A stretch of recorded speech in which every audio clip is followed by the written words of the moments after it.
ആശ്വാസം നേടാം. ഹൃത്തിനുള്ളിൽ ജീവൻ നൽകും വചനം, തിരുവചനം.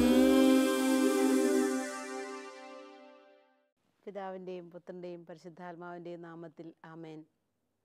കാരുണ്യവാനായ ഈശോയെ, ഇന്ന് അവിടുന്ന് ഞങ്ങൾക്ക് തരുന്ന വചനം പാദങ്ങൾക്ക് വിളക്കും വഴികളിൽ പ്രകാശവുമാകുവാൻ അവിടുന്ന് അനുവദിക്കണമേ. അങ്ങയുടെ വചനത്താൽ ഞങ്ങളെ ജ്ഞാനികളാക്കണമേ. അങ്ങയുടെ വചനത്താൽ ഞങ്ങളെ എല്ലാവരെയും സുഖപ്പെടുത്തുകയും അനുഗ്രഹിക്കുകയും ചെയ്യണമേ. ആമേൻ. Praise the Lord. നമ്മളിന്ന് ധ്യാന വിഷയമാക്കുന്ന തിരുവചന ഭാഗം സുഭാഷിതങ്ങളുടെ പുസ്തകം 23-ാമത്തെ അധ്യായം 12-ാമത് വചനമാണ്. നിന്റെ മനസ്സ് പ്രബോധനത്തിലും കാതുകൾ വിജ്ഞാനം നിറഞ്ഞ വചനങ്ങളിലും ഉറപ്പിക്കുക. നിന്റെ മനസ്സ് പ്രബോധനത്തിലും നിന്റെ കാതുകൾ വിജ്ഞാനം നിറഞ്ഞ വചനങ്ങളിലും ഉറപ്പിക്കുക. ദൈവം നമുക്ക് തന്ന കാതുകളെ വിജ്ഞാനം നിറഞ്ഞ വചനത്തിൽ ഉറപ്പിക്കാനായിട്ട് തിരുവചനം നമ്മളെ ആഹ്വാനം ചെയ്യുകയാണ്. നമുക്കൊക്കെ മനുഷ്യ മനസ്സുകൾക്കൊക്കെ സന്തോഷം നൽകുന്ന ഒരു കാര്യമാണ് നല്ല കാര്യങ്ങൾ കേൾക്കുക. നല്ല കാര്യങ്ങൾ കേൾക്കുമ്പോൾ നമുക്ക് ആത്മാവിന് ഒരു സന്തോഷമുണ്ട്, മനസ്സിന് ഒരു സന്തോഷമുണ്ട്, നമ്മുടെ അനുദിന ജീവിതത്തിൻ്റെ പ്രവൃത്തികൾക്കും വലിയ സന്തോഷമുണ്ട്. ഇവിടെ വചനം നമ്മളെ പറഞ്ഞു പഠിപ്പിക്കുകയാണ്, നിൻ്റെ കാതുകൾ വിജ്ഞാനം നിറഞ്ഞ വചസ്സുകൾ കേൾക്കാനായിട്ട് കാതുകളെ ഒരുക്കാൻ. ദൈവത്തിൻ്റെ സ്വരം നമ്മുടെ കാതുകളിൽ പതിയുക, ഹൃദയത്തിൽ പതിയുക എന്നുള്ളത് നിസ്സാരമായിട്ടുള്ള ഒരു കാര്യമല്ല. ദൈവത്തിൻ്റെ പരിശുദ്ധാത്മാവ് അല്ലെങ്കിൽ ആത്മാവിനാൽ നയിക്കപ്പെടുന്ന ഒരാൾക്കാണ് ഈ വചനത്തിൻ്റെ ശബ്ദം, ദൈവത്തിൻ്റെ ശബ്ദം കേൾക്കാനായിട്ട് സാധിക്കുക. അത് വലിയ ആനന്ദകരമാണ്, ആഹ്ലാദകരവുമാണ്. സാമുവേലിൻ്റെ പുസ്തകം 1-ാം പുസ്തകം 3-ാം അധ്യായം 10 മുതലുള്ള തിരുവചനങ്ങളിലേക്ക് കടന്നു ചെല്ലുമ്പോൾ നമ്മൾ കാണുന്നുണ്ട്, ഏലി പുരോഹിതൻ്റെ കൂടെ ഒപ്പം ശുശ്രൂഷ ചെയ്തുകൊണ്ടിരുന്ന സാമുവേലിന് ദൈവത്തിൻ്റെ ആ ശബ്ദം, അരുളിപ്പാട് ഉണ്ടാവുകയാണ്. അവൻ ആ ശബ്ദം കേട്ടു. സാമുവേൽ സാമുവേൽ സാമുവേൽ എന്ന് വിളിക്കുന്ന ആ ശബ്ദം. ആദ്യ ശബ്ദം അവനൊന്നും മനസ്സിലായില്ല. എവിടുന്നാണ് ഈ ശബ്ദം, ആരാണ് തന്നെ വിളിക്കുന്നത്, എന്തിനാണ് തന്നെ വിളിക്കുന്നതെന്ന് സാമുവേലിന് മനസ്സിലായില്ല. പക്ഷേ ഏലി പുരോഹിതൻ സാമുവേലിനോട് പറഞ്ഞു, ഇത് ദൈവമാണ് നിന്നെ വിളിക്കുന്നത്, ദൈവമാണ് നിന്നെ വിളിക്കുന്നത്. ദൈവത്തിൻ്റെ ആ ശബ്ദം കേൾക്കുവാൻ സാമുവേലിന് സാധിച്ചു എന്നുള്ളത് വലിയ സ്വർഗീയമായ കാര്യമാണ്. അവിടെ വലിയൊരു കാര്യം സാമുവേലിന് ദൈവമായ കർത്താവ് വെളിപ്പെടുത്തി കൊടുക്കുക. ഏലി പുരോഹിതൻ്റെ കുടുംബത്തിന് സംഭവിക്കാൻ പോകുന്ന ശിക്ഷയും അവിടെ ഇനി നടക്കേണ്ടുന്ന കാര്യങ്ങളെക്കുറിച്ചുമാണ് ഈ ശബ്ദം സാമുവേലിന് പറഞ്ഞു കൊടുത്തത്. നോക്ക്, ദൈവത്തിൻ്റെ ശബ്ദം നമ്മളിൽ എല്ലാവരിലും ഓരോ നിമിഷവും മുഴങ്ങിക്കൊണ്ടായിരിക്കുന്നത്. അതല്ലെങ്കിൽ മുഴങ്ങപ്പെടുന്ന ദൈവത്തിൻ്റെ ശബ്ദം തിരിച്ചറിയുവാൻ നമ്മുടെ സഹോദരങ്ങൾ നമ്മളെ സഹായിച്ചു കൊണ്ടായിരിക്കുന്നത്. നമ്മുടെ കൂട്ടത്തിൽ ജീവിക്കുന്നവർ, നമ്മുടെ ഒപ്പം പണിയെടുക്കുന്നവർ ഒക്കെ ഈ ശബ്ദം കേൾക്കുവാനായിട്ട് നമ്മളെ സഹായിക്കുന്നവരാണ്. ദൈവത്തിൻ്റെ ശബ്ദം അവിടെ ഈ ശബ്ദത്തിനകത്ത് സാമുവേലിന് ദൈവമായ കർത്താവ് വെളിപ്പെടുത്തി കൊടുത്തു. ഏലിയുടെ കുടുംബത്തിന് ഉണ്ടാകാൻ പോകുന്ന ആ ശിക്ഷ എന്തിനാണ്? ദൈവത്തിൻ്റെ അനുഗ്രഹത്തിലേക്ക് തിരിച്ചു നടക്കാൻ വേണ്ടിയിട്ടുള്ള വലിയ വെളിപ്പെടുത്തലാണ്. ദൈവത്തിൻ്റെ ശബ്ദം, നേരിയ ശബ്ദം നമ്മൾക്ക് നമ്മുടെ അനുദിന ജീവിതങ്ങളിൽ കേൾക്കുവാനായിട്ട് സാധിക്കണം. എനിക്കൊരു വലിയൊരു അനുഭവമുണ്ട്. ഞാൻ 8-ാം ക്ലാസ്സിൽ പഠിച്ചുകൊണ്ടിരുന്ന സമയത്ത് ഒരു ദിവസം ഞങ്ങളുടെ സ്കൂളിൻ്റെ അടുത്ത് ഞങ്ങൾക്ക് വലിയൊരു ചാപ്പലുണ്ട്. ആ ചാപ്പലിൽ പോയി ഇങ്ങനെ പ്രാർത്ഥിച്ചുകൊണ്ടിരിക്കുക, ക്രൂശ് രൂപത്തെ നോക്കി ഇങ്ങനെ പ്രാർത്ഥിച്ചുകൊണ്ടിരുന്ന സമയത്ത് ഞാനൊരു ശബ്ദം കേട്ടു, നീ എൻ്റെ പിന്നാലെ വരണം. ഞാനൊന്ന് 8-ാം ക്ലാസ്സിൽ പഠിക്കുകയാണ്. എനിക്കതിനെക്കുറിച്ച് വലിയ ഗ്രാഹ്യമൊന്നുമില്ല. സിസ്റ്റർ ആവണമെന്ന് ആശയമൊക്കെയുണ്ട്, പക്ഷേ വലിയ തീവ്രമായ ഒരു ആഗ്രഹമൊന്നും എന്നിലില്ല. പക്ഷേ ആ ശബ്ദം എൻ്റെ കാതിൽ വളരെ ക്ലിയറായിരുന്നു. പ്രാർത്ഥന കഴിഞ്ഞ് ഇറങ്ങിയതേ ഞാൻ കൂട്ടുകാരിയോട് പറഞ്ഞു, ഞാനിങ്ങനെ ഒരു ശബ്ദം കേട്ടു, കർത്താവിൻ്റെ പിന്നാലെ ചെല്ല് എന്നുള്ളൊരു ശബ്ദം. അപ്പോൾ എന്നോട് അവൾ പറഞ്ഞു, നിനക്കെന്നാൽ മടത്തിപ്പോകാനുള്ള വിളിയായിരിക്കും, അതായിരിക്കും നീ അങ്ങനെ കേട്ടത്. അറിയത്തില്ല എന്ന് പറഞ്ഞ് അങ്ങനെ അങ്ങ് യാത്രയായി. 9ാം ക്ലാസ് കഴിഞ്ഞു, 10ാം ക്ലാസ്സിൻ്റെ പരീക്ഷ കഴിഞ്ഞു. വീണ്ടും ഞാൻ ഇടയ്ക്കിടയ്ക്ക് പ്രാർത്ഥിക്കുന്നുണ്ട്. എങ്കിലും എനിക്ക് ഈ ഒരു ശബ്ദം കൂടെ എനിക്ക് കേൾക്കാനായിട്ട് സാധിച്ചു. SSLC പരീക്ഷ കഴിഞ്ഞ് അവധിക്കാലമാണല്ലോ, റിസൾട്ട് വരുന്ന ഒരു കാലം വരെ ഇങ്ങനെ കളിച്ചും ചിരിച്ചും ഒക്കെ നടക്കുന്ന സമയത്ത് ഒരു ഞായറാഴ്ച കുർബാന കഴിഞ്ഞ് പള്ളിയിൽ നിന്ന് തിരിച്ചു പോരുന്ന സമയത്ത് വീണ്ടും കുരിശുരൂപം എന്നോട് സംസാരിക്കുന്ന പോലെ എനിക്ക് ഫീൽ ചെയ്തു. നീ എൻ്റെ പിന്നാലെ വരണം, നീ എൻ്റെ പിന്നാലെ വരണം. നല്ല ഒരു വോയിസാണ് ഞാൻ കേട്ടത്, നീ എൻ്റെ പിന്നാലെ വരണം. ആ ശബ്ദത്തിന് മുൻപിൽ ഞാൻ പിന്നെ ഇടത്തോട്ടും വലത്തോട്ടും മുന്നോട്ടും പുറകോട്ടും ഒന്നും നോക്കിയില്ല. ഞാൻ വീട്ടിൽ ചാച്ചനോട് പറഞ്ഞു, എൻ്റെ ആങ്ങളമാരോട് പറഞ്ഞു, ഞാൻ മഠത്തിൽ പോവാ. അവിടെ ചാച്ചൻ പറഞ്ഞു, നീ മഠത്തിലൊന്നും പോകണ്ട, നീ ആ കേട്ട ശബ്ദം ശരിയായിരിക്കണമെന്നൊന്നുമില്ല, നീ മഠത്തിൽ പോയി നിൽക്കണമെന്ന് നിർബന്ധമൊന്നുമില്ല. അപ്പോൾ ആങ്ങളമാരെല്ലാവരും പറഞ്ഞു, അത് ശരിയായിരിക്കുകയല്ല എൻ്റെ പൊന്നു കൊച്ചേ, നീ ഇപ്പോൾ അതിന് വേണ്ടി പോകേണ്ട കാര്യമില്ല. പക്ഷേ ആ ശബ്ദം എൻ്റെ ഉള്ളിൽ കിടന്നിങ്ങനെ അലയടിക്കുക. ഇന്ന് സന്യാസ സമൂഹത്തിൽ ചേർന്നു, ജൂബിലിയൊക്കെ കഴിഞ്ഞു, ഇത്രയും പ്രായമായെങ്കിലും ആ ഒരു ശബ്ദം എൻ്റെ ഉള്ളിൽ ഇന്നുമുണ്ട്. നീ എൻ്റെ പിന്നാലെ വരിക. പ്രിയ സഹോദരി സഹോദരന്മാരെ, ദൈവം ഓരോ ദിവസവും ഓരോ നിമിഷവും ഓരോ മിനിറ്റും ഓരോ സെക്കൻഡും നമ്മളോടൊക്കെ സംസാരിച്ചുകൊണ്ടാണ് ഇരിക്കുക. ദൈവത്തിൻ്റെ ശബ്ദം കേട്ട് ആത്മാവിൽ നിറഞ്ഞ് നമ്മൾ യാത്ര ചെയ്യുകയാണെങ്കിൽ എന്തോ ഒരു എളുപ്പമാണ് നമ്മുടെയൊക്കെ ജീവിതത്തിന്, എന്തോ ഒരു സന്തോഷമാണ് നമ്മുടെ ജീവിതത്തിന്. ഓരോ കാര്യങ്ങളും കർത്താവ് ഇങ്ങനെ നമുക്ക് നമ്മുടെ അനുദിന ജീവിതത്തിൽ പറഞ്ഞു തന്നുകൊണ്ടേയിരിക്കും. ഇതാണ് വഴി, ഇതിലെ പൊക്കുക, ഇതിലെ പോവുക, ഈ പ്രവൃത്തിയാണ് നല്ലത്, ഇത് ചെയ്തുകൊള്ളുക, അതിലെ പോയിട്ടുണ്ടെങ്കിൽ ഇങ്ങനെയാണ് എന്നുള്ള കാര്യങ്ങളെല്ലാം ഇങ്ങനെ ദൈവത്തിൻ്റെ ആ മൃദുലമായ ശബ്ദം നമുക്ക് കേൾക്കാനായിട്ട് സാധിക്കും.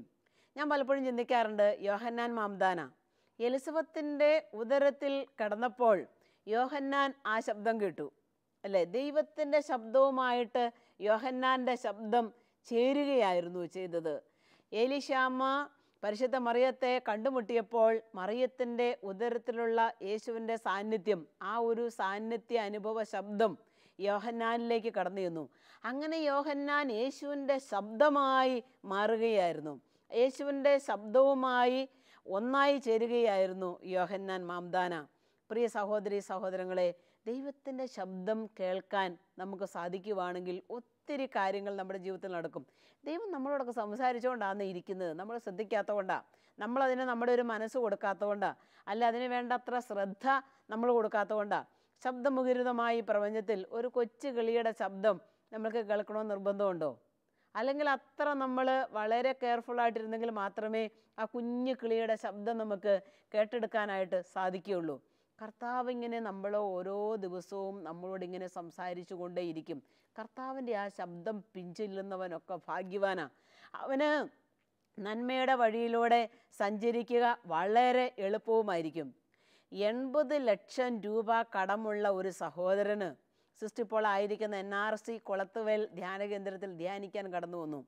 ആ സഹോദരൻ പ്രാർത്ഥിക്കാനായിട്ട് എൻ്റെ അടുത്ത് വന്നപ്പോൾ പറഞ്ഞു ഒരു കാര്യമുണ്ട്, സിസ്റ്ററെ എൻ്റെ ബിസിനസ്സൊക്കെ വലിയ ബിസിനസ് ചെയ്യുന്ന മനുഷ്യനാണ്, എൻ്റെ ബിസിനസ്സൊക്കെ ഉയർച്ചയിൽ നിന്ന് ഉയർച്ചയിലേക്ക് ഇങ്ങനെ കുതിച്ചുകൊണ്ടിരിക്കുന്ന നാളിൽ അദ്ദേഹത്തിൻ്റെ അമ്മ ഭക്തയായ ഒരു സ്ത്രീയാണ്.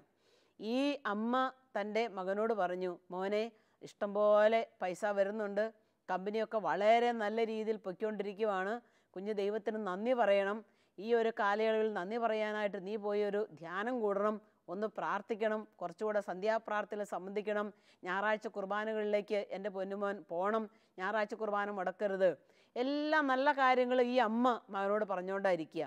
അപ്പം ഈ മകൻ അമ്മയോട് അന്നേരമൊക്കെ പ്രതികരിച്ചത് ഇപ്രകാരമായിരുന്നു, അമ്മേ ഇപ്പം എനിക്ക് അതിനൊന്നും നേരമില്ല, ഇവൻ്റെ ബിസിനസ്സൊക്കെ നോക്കട്ടെ, നന്നായി പോകണ്ടേ, നന്നായി ചെയ്യണ്ടേ, അതുകൊണ്ട് നല്ല രീതിയിലേക്ക് പോകാനായിട്ട് ഇങ്ങനെയൊക്കെ ഈ സമയങ്ങളൊക്കെ കൊടുക്കേണ്ടതായിട്ടുണ്ട്, പള്ളിയും പ്രാർത്ഥനയൊക്കെ പിന്നെയാണെങ്കിലും എനിക്ക് ചെയ്യാമല്ലോ. അങ്ങനെ പറഞ്ഞ് ഇയാളിങ്ങനെ മുടക്കി പോയി.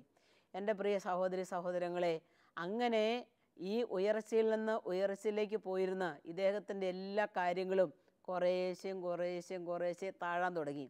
താന്ന് ഇന്നറിയുമോ 80 ലക്ഷം രൂപ കടത്തേൽ കറങ്ങിത്തിരിഞ്ഞ് അദ്ദേഹം ആ ധ്യാനകേന്ദ്രത്തിൽ വന്നത്. അപ്പോൾ അദ്ദേഹം എന്നോട് പറയുകയാണ്, സിസ്റ്റർ ഇന്ന് എൻ്റെ അമ്മയില്ല, അന്ന് എൻ്റെ ഉയർച്ചയുടെ കാലഘട്ടങ്ങളിലെല്ലാം എൻ്റെ അമ്മ എന്നോട് പറഞ്ഞത് ഞാൻ അനുസരിച്ചിരുന്നെങ്കിൽ, അത് ദൈവത്തിൻ്റെ ശബ്ദമായി ഞാൻ എടുത്തിരുന്നെങ്കിൽ ഇന്ന് എനിക്ക് ഈ ഗതി സംഭവിക്കില്ലായിരുന്നു. എന്തോ ഒരു സത്യമാണ് ആ മകൻ പറഞ്ഞത്. എന്തോ ഒരു സത്യമാണ് പറഞ്ഞത്. അന്ന് എൻ്റെ അമ്മയെ അനുസരിച്ചിരുന്നെങ്കിൽ, ആ ശബ്ദം ദൈവത്തിൻ്റെതായി ഞാൻ മനസ്സിലാക്കിയിരുന്നെങ്കിൽ, നമുക്കൊക്കെ ഈ ഒരു ശബ്ദം സുപരിചിതമായിരിക്കണം. അത് മനസാക്ഷിയുടെ ശബ്ദം, പരിശുദ്ധാത്മാവ് നമ്മളോട് സംസാരിക്കുന്ന ശബ്ദം, വചനത്തിലൂടെ വരുന്ന ശബ്ദം. വിശുദ്ധ മത്തായിയുടെ സുവിശേഷത്തിലേക്ക് നമ്മൾ യാത്രയാകുമ്പോൾ നമ്മൾ കാണുന്നുണ്ട് 4-ാം അധ്യായത്തിൻ്റെ 18 മുതൽ 22 വരെയുള്ള തിരുവചനങ്ങൾ. അവിടെ യേശു തൻ്റെ ശിഷ്യരെ, പത്രോസിനെയും യോഹന്നാനെയും ഒക്കെ തൻ്റെ ശിഷ്യത്വത്തിലേക്ക് വിളിക്കുന്നതായിട്ട് നമ്മൾ കാണുകയാണ്. ആ ശബ്ദം, ആ വിളിയുടെ ശബ്ദം അവർ അനുസരിച്ച് യേശുവിൻ്റെ പിന്നാലെ എല്ലാം ഉപേക്ഷിച്ച് അവർ കടന്നു ചെന്നു. അതൊരു വലിയൊരു സമർപ്പണമായിരുന്നു. അതിലൂടെ കർത്താവ് ആഗ്രഹിച്ച കാര്യങ്ങൾ തൻ്റെ ശിഷ്യരിലൂടെ ചെയ്യുവാനായിട്ട് കർത്താവിന് സാധിച്ചു. കർത്താവിൻ്റെ ശബ്ദത്തിന്, വചനത്തിൻ്റെ ശബ്ദത്തിന് കാതോർത്ത എല്ലാ മനുഷ്യരെയും അവിടുന്ന് അത്ഭുതകരമായി നയിച്ചിട്ടുണ്ട്. അതൊരു ചെറിയ ശബ്ദമായിരിക്കാം. ആ ഒരു ശബ്ദത്തിന് മുൻപിൽ നമ്മൾ ആമേൻ പറയുമ്പോൾ കർത്താവ് നമ്മളെ നയിക്കുകയാണ്. അപ്പസ്തോല പ്രവർത്തനങ്ങളിൽ നമ്മൾ കടന്നു ചെല്ലുമ്പോൾ സാവൂള് പൗലോസായി രൂപാന്തരപ്പെട്ട ആ മാനസാന്തര കഥ അവിടെ പറയുന്നുണ്ട്. സാവൂള് കർത്താവിൻ്റെ അനുയായികളെ മുഴുവനും കൊന്നൊടുക്കിക്കൊണ്ടിരുന്ന കാലഘട്ടം. അങ്ങനെ കുതിരപ്പുറത്ത് യാത്ര ചെയ്യവേ ഒരു ശബ്ദം പൗലോസ് കേട്ടു. നീ എന്തിനാണ് എന്നെ പീഡിപ്പിക്കുന്നത്? ആ ഒരു ശബ്ദം തിരിച്ചറിഞ്ഞ പൗലോസ്ലീഹ നമുക്കറിയാം ജീവിതം മുഴുവനും സമർപ്പിച്ചു. ആ ഒരു ശബ്ദം അദ്ദേഹത്തിൻ്റെ ചേതനകളിലേക്ക് തുളച്ചു കയറി, മാംസത്തിലേക്ക് തുളച്ചു കയറി, അസ്ഥിയിലേക്ക് തുളച്ചു കയറി, ജീവിതം മുഴുവനിലേക്കും തുളച്ചു കയറി. പിന്നീടുള്ള മുൻപോട്ടുള്ള ജീവിതങ്ങൾ മുഴുവനും നമ്മൾ കാണുന്നത് കർത്താവിന് വേണ്ടി എരിഞ്ഞ് കത്തിത്തീർന്ന ഒരു ജീവിതമായിരുന്നു പൗലോസ്ലീഹായുടെ തീക്ഷ്ണമതിയായ പൗലോസ്ലീഹായുടെ തുടർന്നുള്ള ജീവിതങ്ങൾ മുഴുവനും. കർത്താവിൻ്റെ ആ വലിയ വിളിയും കർത്താവിൻ്റെ വലിയ ദൗത്യവും കർത്താവിൻ്റെ ശബ്ദവും കേൾക്കുന്നവന് അനുഗ്രഹീതനും ഭാഗ്യവാനുമാണ്. എത്രയോ വ്യക്തികൾ, വിശുദ്ധാത്മാക്കളൊക്കെ എത്ര പേരാ കർത്താവിൻ്റെ ആ ശബ്ദം തിരിച്ചറിഞ്ഞ് നമ്മൾ ജീവിച്ചിട്ടുള്ളത് നമ്മൾ കാണുക. നമ്മൾ ഈ ലോകത്തിൻ്റെ കോലാഹലങ്ങൾ പെട്ടുപോകുമ്പോൾ ദൈവത്തിൻ്റെ സ്വരം നമുക്ക് തിരിച്ചറിയാൻ പറ്റിയില്ല. എന്നാളൊരു സഹോദരൻ പറഞ്ഞു, ദൈവത്തിൻ്റെ സ്വരമൊക്കെ ഞാൻ തിരിച്ചറിയുന്നുണ്ട് സിസ്റ്ററെ, പക്ഷേ ഇപ്പം ഞാൻ അതൊന്നും ഉപേക്ഷിക്കാനായിട്ട് റെഡിയല്ല. എനിക്കിപ്പോൾ ഞാൻ ചെയ്തുകൊണ്ടിരിക്കുന്ന ചില പ്രവൃത്തികളുണ്ട്, ചില സുഖജീവിതങ്ങളുണ്ട്, അതൊന്നും ഉപേക്ഷിക്കാനായിട്ട് ഞാൻ റെഡിയല്ല. ദൈവത്തിൻ്റെ ശബ്ദമൊക്കെ പലപ്പോഴായിട്ടും എനിക്ക് മനസ്സിലാകുന്നുണ്ട്. നമുക്കറിയാം ദൈവത്തിൻ്റെ ശബ്ദം നമ്മളോട് ചില കാര്യങ്ങൾ ആവശ്യപ്പെടുമ്പോൾ ചിലതൊക്കെ നമ്മുടെ ജീവിതം കൊണ്ട് നമ്മൾ സമർപ്പിക്കേണ്ടതായിട്ടും ഉണ്ട്. നമ്മുടെ ജീവിതം കൊണ്ട് സമർപ്പിക്കേണ്ടതായിട്ടുള്ള കാര്യങ്ങൾ സമർപ്പിച്ചെങ്കിലേ ദൈവം ആഗ്രഹിക്കുന്ന രീതിയിലുള്ള കൃപാവരങ്ങൾ കൊണ്ട് നമ്മളുടെയൊക്കെ ജീവിതങ്ങൾ ധന്യമാവുകയുള്ളൂ. നമ്മൾ സെൻറ്റ് അഗസ്റ്റിൻ്റെ ജീവിതത്തെ നമ്മൾ കാണുന്നുണ്ട്. വിശുദ്ധ ആഗസ്തീനോസ് പാപത്തിൻ്റെ മുഴുവൻ സുഖങ്ങളിലും ജഡത്തിൻ്റെ മുഴുവൻ ആഗ്രഹങ്ങളിലും മുഴുകി ജീവിച്ച ഒരു മനുഷ്യനായിരുന്നു. തൻ്റെ മാനസാന്തരം നാളെയാകട്ടെ എന്ന് പറഞ്ഞ് മാറ്റിവെച്ച് ജീവിച്ച ഒരു സഹോദരൻ. അങ്ങനെ ഈ ജീവിതം മുൻപോട്ട് പോകുമ്പോഴാണ് ദൈവത്തിൻ്റെ ശബ്ദം അദ്ദേഹത്തിൻ്റെ കർണപുടങ്ങളിൽ മുഴുകിയത്. മാനസാന്തരം ഇന്ന് ആയിക്കൂടെ? മാനസാന്തരം എന്ന് വെച്ചാൽ നമുക്കറിയാം മനസ്സിൻ്റെ മാറ്റം. ഇപ്പോൾ എൻ്റെ മനസ്സെന്താണോ അതിൽ നിന്നുള്ളൊരു മാറ്റം, ദൈവത്തിൻ്റെ പദ്ധതിയിലേക്കുള്ള ഒരു മാറ്റം, ദൈവിക പരിപാലനയിലേക്കുള്ള ഒരു മാറ്റം, അതാണ് വാസ്തവത്തിൽ മനസ്സിൻ്റെ മാറ്റം. അദ്ദേഹം മാനസാന്തരം ഇന്നായിക്കൂടെ എന്നുള്ള ആ വലിയ ശബ്ദം അനുസരിക്കാനായിട്ട് വിശുദ്ധ ആഗസ്തീനോസ് മനസ്സ് കാണിച്ചു. ആ ശബ്ദത്തിൻ്റെ പരിണിതഫലം നമുക്കറിയാം. ആ ശബ്ദം കേട്ട് മുറിയിലേക്ക് പോയി വിശുദ്ധ ഗ്രന്ഥം തുറന്ന് അദ്ദേഹം വായിച്ചു. അദ്ദേഹത്തിന് കിട്ടിയ ആ ദൈവത്തിൻ്റെ ശബ്ദം എന്ന് പറയുന്നത് അദ്ദേഹത്തിൻ്റെ ജീവിതമായിരുന്നു. അദ്ദേഹത്തിന് കിട്ടിയ ശബ്ദം അദ്ദേഹത്തിൻ്റെ ജീവിതമായിരുന്നു. പകലിന് യോജിച്ച വിധം നമുക്ക് പെരുമാറാം. തിന്മയിലോ അഭിഹിത വീഴ്ചകളിലോ അന്ധകാരങ്ങളിലോ വിഷയാസക്തിയിലോ നീ മുഴുകരുത്. ദുർമോഹങ്ങളിലേക്ക് നയിക്കത്തക്ക വിധം ശരീരത്തെക്കുറിച്ച് ചിന്തിക്കരുത്. ഈ ശബ്ദമാണ് അദ്ദേഹത്തിൻ്റെ കർണപുടങ്ങളിൽ അലയടിച്ചത്. ആ അലയടി ശബ്ദത്തിലേക്ക് തൻ്റെ ജീവിതത്തെ മുഴുവനും ചേർക്കുവാൻ ഈ വിശുദ്ധ ആഗസ്തീനോസിന് സാധിച്ചതുകൊണ്ട് എന്തിയെ നമുക്കറിയാം, ദൈവം കൊടുത്ത കൃപകളിൽ അനുദിനം വളരുവാനായിട്ട് സാധിച്ചു എന്നുള്ളതാണ്. ദൈവത്തിൻ്റെ ശബ്ദം കേൾക്കുന്ന ഏതൊരു ആത്മാവും ദൈവത്തിൻ്റെ മുൻപിൽ ദൈവത്തിൻ്റെ ഹിതത്തിന് അവർ അടിയറ വയ്ക്കുന്നതായിട്ട് നമ്മൾ കാണുന്നുണ്ട്. തിരുവചനത്തിലേക്ക് നമ്മൾ കടന്നു പോകുമ്പോൾ സങ്കീർത്തന പുസ്തകം 139 അധ്യായത്തിൻ്റെ 1 മുതൽ 3 വരെയുള്ള തിരുവചനങ്ങൾ നമ്മൾ കടന്നു ചെല്ലുമ്പോൾ എല്ലാം കാണുന്ന ദൈവത്തെക്കുറിച്ചാണ് അവിടെ സങ്കീർത്തകൻ പറയുന്നത്. നമ്മളെല്ലാവരെയും ഓരോ നിമിഷവും നമ്മളായിരിക്കുന്നത് പോലെ കണ്ടുകൊണ്ടിരിക്കുന്നവനാണ് നമ്മുടെ ദൈവം. ഇരിക്കുന്നതും എഴുന്നേൽക്കുന്നതും കിടക്കുന്നതും ജോലി ചെയ്യുന്നതും വിശ്രമിക്കുന്നതും എന്തു വേണ്ടി? ഒരു വാക്ക് എൻ്റെ നാവിൽ നിന്ന് പുറത്തേക്ക് ഒരു വാക്ക് വീഴുന്നത് വരെയും ശ്രദ്ധിച്ചുകൊണ്ട് ഇരിക്കുന്നവനാണ് കർത്താവ്. അപ്പോൾ എല്ലാം കാണുന്ന ഈ ദൈവത്തിൻ്റെ കരങ്ങളിലേക്ക്, എല്ലാം കേൾക്കുന്ന ദൈവത്തിൻ്റെ കരങ്ങളിലേക്ക് നമ്മളുടെ ഒക്കെ പാവപ്പെട്ട ഹൃദയങ്ങളെ നമ്മൾ ചേർത്ത് വയ്ക്കുമ്പോൾ പാപസുഖങ്ങളിൽ ജീവിക്കുകയാണെങ്കിൽ ഈ ശബ്ദത്തെ നമുക്ക് തിരിച്ചറിയുവാനായിട്ട് വളരെ ബുദ്ധിമുട്ടുണ്ടാകും. ദൈവത്തിൻ്റെ ശബ്ദം എന്ന് പറഞ്ഞാൽ അത് ദൈവത്തിൻ്റെ പരിപാലനയുടെ ശബ്ദമാണ്. ദൈവത്തിൻ്റെ പരിപാലനയിലായിരിക്കുന്നവന് അവൻ്റെ ജീവിതത്തിൽ എന്ത് സംഭവിച്ചാലും അതവൻ സ്വീകരിക്കും, അതവന് ഏറ്റെടുക്കും. അതുകൊണ്ട് ദൈവത്തിൻ്റെ കരങ്ങളിലിരിക്കുന്ന ഒരാത്മാവിന് മറ്റൊന്നും ഭയപ്പെടേണ്ടതായിട്ടില്ല. കൊച്ചുത്രേസ്യ പറയുന്ന ഒരു കാര്യമുണ്ടല്ലോ, കൊച്ചുത്രേസ്യ പുണ്യവതി പറയുന്നു, ദൈവമേ അങ്ങയുടെ ശബ്ദം ഞാൻ കേട്ടു, അങ്ങയുടെ ഹിതം ഞാൻ തിരിച്ചറിഞ്ഞു. അങ്ങയുടെ ശബ്ദം കേട്ട് അങ്ങയുടെ ഹിതം തിരിച്ചറിഞ്ഞ് അവൾ അവളുടെ ജീവിതം മുഴുവനും വിശുദ്ധമായ ഒരു ജീവിതമാക്കി മാറ്റുന്നത് തിരുവചനത്തിലേക്ക് നമ്മൾ കാണുന്നുണ്ട്. ദൈവം നമ്മളോട് സംസാരിക്കുന്ന ആ ശബ്ദം കേൾക്കാൻ മനസ്സ് തിരിക്കാൻ നമുക്ക് സാധിക്കണം. ഞാൻ ഓർക്കുകയാണ്, ഒരു 2 ആഴ്ച മുമ്പ് ലിവറിന് സുഖമില്ലാതെ ഒരു സഹോദരൻ അവിടെ പ്രാർത്ഥിക്കാൻ വന്നു. ട്രീറ്റ്മെൻറ്റിലാണ്. അദ്ദേഹം പങ്കുവച്ച ഒരു കാര്യം ആ സഹോദരൻ പറഞ്ഞു, സിസ്റ്ററെ ധ്യാനത്തിന് 3-ാം ദിവസം പറയാണ്, നല്ല കുമ്പസാരമൊക്കെ നടത്തി നല്ല ഒരു ഷെയറിംഗ് ഒക്കെ കഴിഞ്ഞു, മനസ്സൊക്കെ വളരെ കാമാൻകോയറ്റായിട്ടിരിക്കുകയാണ്.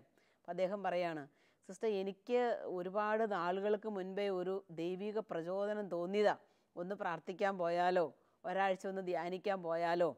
ഞാൻ വിചാരിച്ചു ഇപ്പോൾ ഈ പണിയും തിരക്കും ഒക്കെ അല്ലേ, കുറച്ചുകൂടെ കഴിയട്ടെ, അടുത്ത മാസം ആകട്ടെ, അല്ലെങ്കിൽ ഒരു 2 മാസം കൂടെ കഴിയട്ടെ, 6 മാസം കൂടെ കഴിയട്ടെ എന്നൊക്കെ ഞാനിങ്ങനെ തള്ളിത്തള്ളി വിടുകയായിരുന്നു. അന്നേരം ഒന്നും ഇദ്ദേഹത്തിന് ഈ രോഗം കണ്ടുപിടിക്കപ്പെട്ടിട്ടേ ഇല്ല. ഇനിയിപ്പോൾ വചനം കേട്ടുകൊണ്ടിരുന്നപ്പോൾ ആ സഹോദരൻ പറയാണ്, അന്ന് മനസ്സിൽ എനിക്ക് അങ്ങ് ആ ഒരു തോന്നലായി കിട്ടിയ ശബ്ദത്തെ ഞാൻ അനുസരിച്ചിരുന്നെങ്കിൽ ഒരു പക്ഷേ ഈശോ അന്ന് എനിക്ക് സൗഖ്യം തന്ന് വിടുമായിരുന്നേനെ. അന്ന് ഞാൻ അതനുസരിച്ചിരുന്നെങ്കിൽ ദൈവം എനിക്ക് സൗഖ്യം തന്ന് പറഞ്ഞ് വിടുമായിരുന്നേനെ. പ്രിയ സഹോദര സഹോദരി, നീ ഏത് മേഖലയിൽ ജോലിയെടുക്കുന്ന ആളുമായിക്കൊള്ളട്ടെ, തീരാ രോഗിയായി ഒരു കട്ടിൽ കിടക്കുന്ന ആളായിക്കൊള്ളട്ടെ, അടുക്കളയിൽ മാത്രം ജോലി ചെയ്യുന്ന ആൾ ആയിക്കൊള്ളട്ടെ, ആ കട്ടിലേ കിടക്കുമ്പോഴും അടുക്കളയിൽ ജോലി ചെയ്യുമ്പോഴും രോഗാവസ്ഥയിലായിരിക്കുമ്പോഴും ദൈവം നിന്നോട് സംസാരിച്ചുകൊണ്ടായിരിക്കുന്നത്. നിൻ്റെ കൊടിയ നിരാശയുടെ നിമിഷങ്ങളിൽ, കൊടിയ ജീവിതത്തിൻ്റെ ഏകാന്തതയുടെ നിമിഷങ്ങളിൽ അവിടെയൊക്കെ ദൈവത്തിൻ്റെ മൃദുലമായ ശബ്ദമുണ്ട്. ഞാൻ നിൻ്റെ കൂടെയുണ്ട്, ഞാൻ നിന്നോട് കൂടെ വരികയും നിന്നെ അനുഗ്രഹിക്കുകയും നിന്നെ ശക്തിപ്പെടുത്തുകയും ചെയ്യും. ദൈവത്തിൻ്റെ ശബ്ദമാണത്. നമ്മുടെ കൂടെ നടക്കുന്ന ദൈവത്തിൻ്റെ അത്ഭുതകരമായിട്ടുള്ള കരം, നമ്മളുടെ ഒപ്പമുള്ള ദൈവത്തിൻ്റെ അത്ഭുതകരമായിട്ടുള്ള പരിപാലനയുടെ ദിവ്യമായിട്ടുള്ള ദർശനം. അപ്പം നമുക്ക് ദൈവത്തിൻ്റെ ആ ശബ്ദത്തിന് വേണ്ടി, വചന ശബ്ദത്തിന് വേണ്ടി നമ്മളുടെ ജീവിതങ്ങളെ നമ്മൾ തുറന്നു കൊടുക്കുകയാണെങ്കിൽ നമ്മൾ ദൈവത്തിൻ്റെ തൃക്കരങ്ങളിൽ വളരെ സുരക്ഷിതരായിരിക്കും.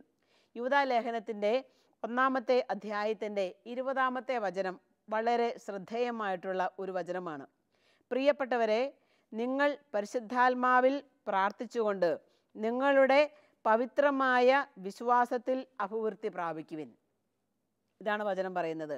പ്രിയപ്പെട്ടവരെ, നിങ്ങൾ പരിശുദ്ധാത്മാവിൽ പ്രാർത്ഥിച്ചുകൊണ്ട്, ദൈവത്തിൻ്റെ സ്വരം നമ്മളിലേക്ക് ഒഴുകുന്ന ഒരു സമയമാണ് നമ്മളുടെ പ്രാർത്ഥനയുടെ സമയം.